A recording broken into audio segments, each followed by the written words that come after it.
Speedrunning has exploded in recent time, and a huge consequence has been the interest of millions in the subject of going fast. But to be honest, while I love fast-paced game mechanics, it would be criminal to say that speedrunning is the only real gaming challenge you can try out for yourself. And to be frank, I think there's an infinite pool of gaming challenges you can explore. And today, I'd like to not only show you why these challenges are so addicting, but 3 games that all facilitate each and every one of these, which led me to discover the so-called holy trinity of gaming challenges. The kingpin of all of them being speedrunning. And is that really surprising? This little challenge has so much infinitely complex depth for every single game it finds itself in. And if you've ever attempted any sort of speedrun, you'll know exactly what I'm talking about. Neon White was a game that popped up in 2022, and after hearing endless waves of applause about it, such as mentally ill anime girl, and this is more addictive than meth, I decided to see what all the praise was about, and all the reviews I heard about it definitely did not let me down. Look, I've never speedran anything in any serious sense, but Neon White just facilitates your need for speed so well. From these soul cards you acquire your guns with, to the rewards each level offers you for speedrunning,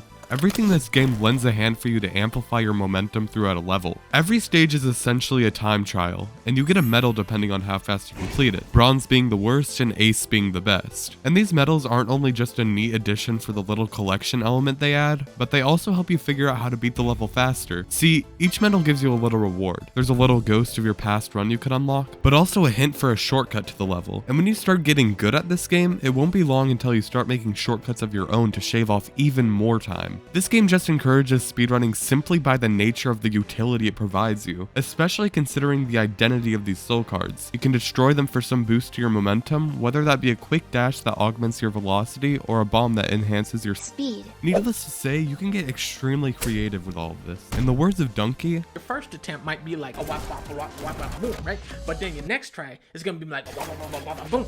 But then once you really figure it out, it's gonna be like, oh, boom. And that can all be chalked up not only to the immense creativity soul cards allow for, but also the linear level design that never gets too confusing. Neon White is a game that truly embraces the spirit of speedrunning. Every little thing about it is trying to make you go faster. And when you take into consideration that speedrunning is all about making sacrifices for a chance to shave off a few seconds, Neon White becomes an insanely appealing pick. Hell, even the story sucks so much ass that you want to speedrun through that too.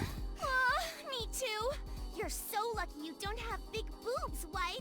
They get it the worst. Aside from that though, I think what you can get from Neon White as a casual speedrun game has got to be a pick that tops most of your options. Neon White just makes for an unforgettable experience, which oftentimes leaves you saying just one last try for an attempt to master your time. And I think that's what accurately depicts speedrunning, mastery of all the small mechanics in a game, which is frequently what can make speedrunning give you such a high. And similarly to the high you can ride from speedrunning, our next subject offers a different kind of high. I feel like more than anything else we'll be talking about, high scores are often the most forgotten, either because they're typically not as hype as speedruns or because they're just not found in too many games nowadays. Hell, even Neon White, like we just talked about, doesn't have an addition of high scores unless you bunch speedruns in with it. And while I would get that, it's important to state that these two things are completely different when given the right context. And in my opinion, high scores just do it better. No game I know presents this fact better than Spelunky 2. Whereas other games typically boost your high score by taking out enemies and doing sick combos,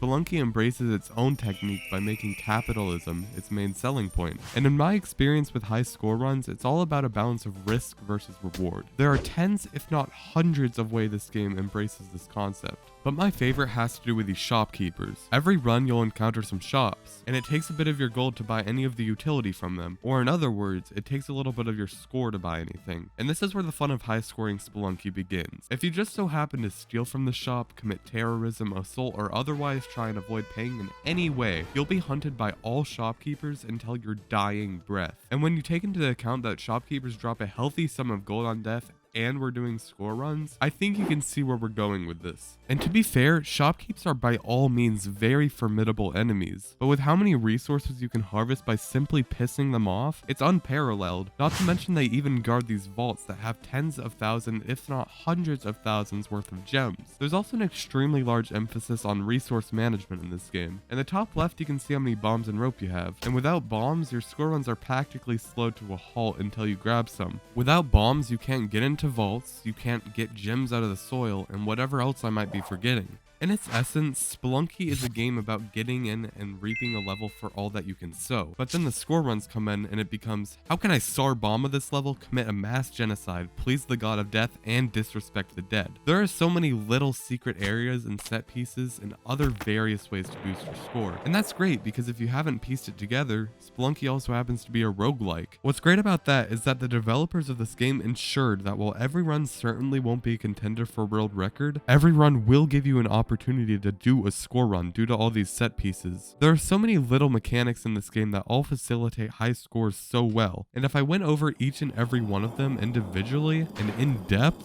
we'd probably be here for hours. Disregarding that, after analyzing Spelunky, I think what truly makes up a score run is making truly skilled decisions to gain more out of a situation, despite it potentially being risky. And I've always been a gambler, so this challenge is definitely my favorite. And while I'd love to say that high scores are the best ones simply based off of that preference alone, I think our last topic has got to be above both speedrunning and high scores, at least from an objective perspective. And that's because every single game can implement 100%.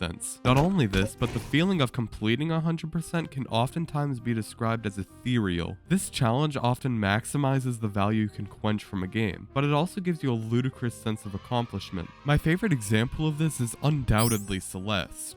In the realm of the completionist challenge, few games encapsulate the essence of that said completion quite like this game. There's a multitude of reasons for this, but what stands out above everything else is that Celeste's journey to 100% isn't just about ticking off boxes, but rather it's an immersive and emotional journey that clears the way for a superbly enjoyable experience. Moreover, unlike most games you've probably played, Celeste doesn't allow for its collectibles to take away from its completionist experience, but rather it simply adds to it. One of my favorite examples of this is how at first the B-sides are the hardest thing in the world, but you'll soon after appreciate how the game taught you to do a wave dash when you're doing that 100 times over within a 10-second time window. And that goes without saying that in general, the achievements aren't only fun to get, but the challenge they present isn't rip your hair out kinda angry, and that can also be accredited to the fact that this game's soundtrack is a certified banger. And while at first that might not seem related, you start to admire it a lot more when you're dumping hundreds of attempts into getting a stupid fucking strawberry. What I love about the 100% in Celeste is that it is harsh and it will kick you while you're down, but it's always grabbing at your attention in subtle ways. The soundtrack, the fast respawn times, and the easy eye graphics. Nothing in Celeste seems unfair either. Farewell, the final act of the game, doesn't feel unfair, but rather it just pushes you to your absolute limit. And when you manage to actually finish it, you feel accomplished rather than burnt out like California. There isn't much more to say regarding 100%.